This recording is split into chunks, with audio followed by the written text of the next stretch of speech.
5 years ఈరోజు మనము అధ్యాపన శాస్త్రం B.Ed గణిత శాస్త్ర బోధన అభ్యసన శాస్త్రం 2 తెలుగు మరియు సంస్కృత అకాడమీ వారి బుక్, ఆంధ్రప్రదేశ్ వారి బుక్ అండి. ఇందులో మొదటి అధ్యాయం కంప్లీట్ చేసుకున్నాము. రెండో అధ్యాయంలోకి వెళ్తున్నాము. గణిత భాష, సౌందర్య భావన. ఈ చాప్టర్ నుంచి కూడా మనకి ఇంపార్టెంట్ బిట్స్ వస్తాయండి మ్యాథ్స్ మెథడాలజీలో. సో పరిచయం చూసుకుందాము. ఈ అధ్యాయంలో గణితంలో సౌందర్య భావన అంటే ఏంటి, గణిత శాస్త్రజ్ఞులు ఏ విషయమైన ఎలాంటి ఆలోచనలు కలిగి ఉన్నాయి అనే అంశాన్ని తెలుసుకుంటాము. ఖచ్చితత్వం వల్ల సౌందర్యం ఎలాంటి ప్రభావం లోనవుతుంది, అందులో అంశీభూతాలు ఏమిటో, ఇంకా వినోద గణితము, దోహదపడే అంశాలు, ప్రయోజనాలు, గణిత క్రీడలు, పజిల్స్, రిడిల్స్, వీటి గురించి తెలుసుకుంటామండి. ఇంకా భాషపై ప్రభావం ఏంటి, గణిత భాష ప్రత్యేకతల గురించి కూడా తెలుసుకుంటాం. గణితం సౌందర్య భావన. బిర్కాఫ్ గుర్తించిన 3 సౌందర్య అనుభవ రాశులు, వాటి మధ్య సంబంధం ఏంటి అంటే యాస్థెటిక్ సెన్స్ ఇన్ మ్యాథమెటిక్స్. సరిగ్గా విచారించి చూస్తే గణిత శాస్త్రంలో యథార్థమైందే కాక ఉదాత్తమైన సౌందర్యం ఉంది. ఉజ్వలంగా అలంకారాలతో కూడి ఉన్న రూపచిత్రణము సంగీతంలో వలె గాక ప్రతిమ శిల్పంలో మోస్తరుగా దొరపల దృష్టికి పేలవంగా కనపడినా ఇందులో ఉన్న సౌందర్యం చాలా స్వచ్ఛము, విశిష్టమైనది. ఉత్తమోత్తమైన కళ చూపించగల నిష్ఠుర పండితి ప్రదర్శిస్తుందని చెప్పారు బెర్నార్డ్ రస్సెల్ గారు. కాబట్టి ఈ విధంగా సంగీతంలో వలె గాక ప్రతిమ శిల్పంలో మోస్తరు దొరపల దృష్టికి కనపడిన పేలవంగా ఇందులో ఉన్న సౌందర్యం చాలా స్వచ్ఛము, విశిష్టమైనదని చెప్పారు. ఇక నెక్స్ట్ వచ్చేసి యూక్లిడియన్ జామెట్రీ, ప్రక్షేపణ జామితి, చలన జామితి, సంఖ్యావాదం వంటి గణిత శాస్త్రాల అభివృద్ధికి ఈ సౌందర్యోపాసన సంతృప్తే ప్రేరణ అయ్యింది. ఇక ఫ్రాన్సిస్ హార్ట్ చెసన్ అభిప్రాయం ప్రకారం సామరస్యము, హార్మోని, అందం, క్రమం గురించి మన ఆలోచనలు ఒక నిర్దిష్ట అంతర్గత భావనపై ఆధారపడి ఉంటాయి అని చెప్పారు. డెనిస్ డిరిరోట్ ఒక కళ విద్యను అందించాలి, ఒక నిర్దిష్ట జీవిత నియమాన్ని వ్యక్తపరచాలి అన్నారు. కళకు లక్ష్యం బలమైన అనుభూతులు మేల్కొల్పడం, లేని వాటిని అందించడం, ఆనందపు అత్యున్నత రూపకల్పన చేయడము.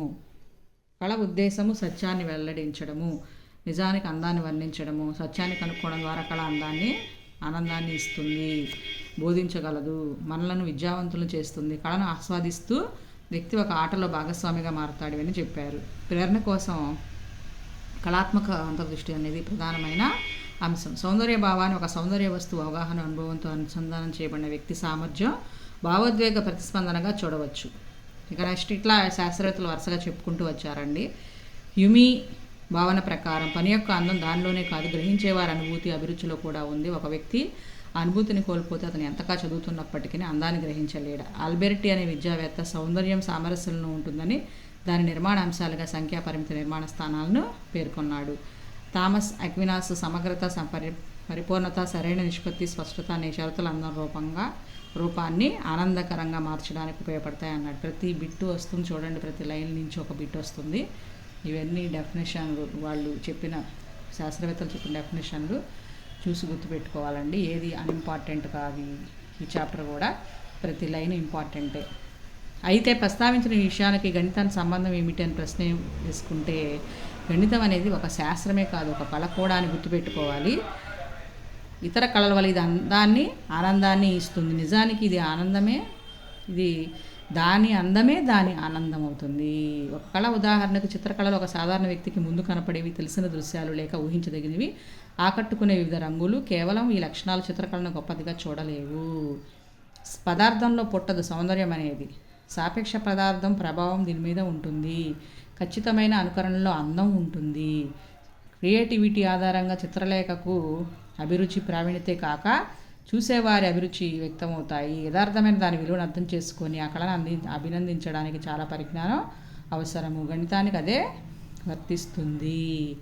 కాబట్టి బెర్నార్డ్ రస్సెల్ ఇదే విషయాన్ని వ్యక్తపరిచారు. గణితపు శాస్త్ర అంశాలైన అమూర్తత్వం అనేది స్వచ్ఛత, సరళత, క్రమత్వం, అగాఢత వంటివి గణితాన్ని అందంగా మారుస్తాయని గణిత శాస్త్రజ్ఞులు అభిప్రాయపడతారు. ఒక సమస్యకు అందమైన, సొగసైన పరిష్కారం లేక నిరూపణ అనేది ఆ సందర్భంలో ప్రసిద్ధ వాక్యం. గణిత శాస్త్ర అభివృద్ధిలో గ్రీకుల ప్రభావం చెప్పుకోదగింది.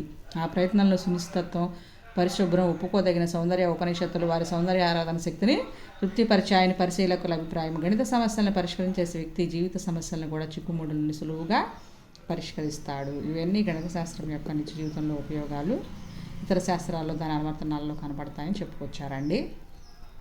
ఇక పైథాగరన్ పాఠశాల సంగీత ధ్వనుల్లోని ఆ సంఖ్యాత్మక సంబంధాలు బాగా పరిశీలించి సమానంగా బిగించిన లాగికట్టను 2 తీగల నుంచి వచ్చే శబ్దాల సాపేక్ష దైర్ఘ్యాలు 2 నుంచి 1 వరకు ఒక మధురమైన సంయోగం కలుగుతుంది. ఆ ధ్వనుల సంగీత విరామాన్ని అష్టమస్వరము అని 3కి 2కు ఉన్న నిష్పత్తికి అనుగుణంగా పైథాగరియన్ పాఠశాలలో చేశారండి. ఇది ఉంటే పంచమని అంటారు. ఆ సంఖ్యాధర్మాల వల్ల ఆ స్వరాలు మనోహరాలు అయ్యాయని భావించారు. శిల్పము చిత్రకళలో కూడా గోల్డెన్ రేషియో వంటి అంశాలు సౌందర్య భావనకు గణిత మూలాలు అనేవి కారకతను నిరూపించాయి. సంఖ్యలు, గణిత సూత్రాలు, జామితి ఆకారాలు పైకి ఎటువంటి స్పందనలు చూపలేని పొడి విషయాలు కనపడినప్పటికీ పూర్తిగా అంతర్గత సౌందర్యాన్ని కలిగి ఉండడమే సౌందర్య అనుభూతి దోహదపడుతున్నాయి.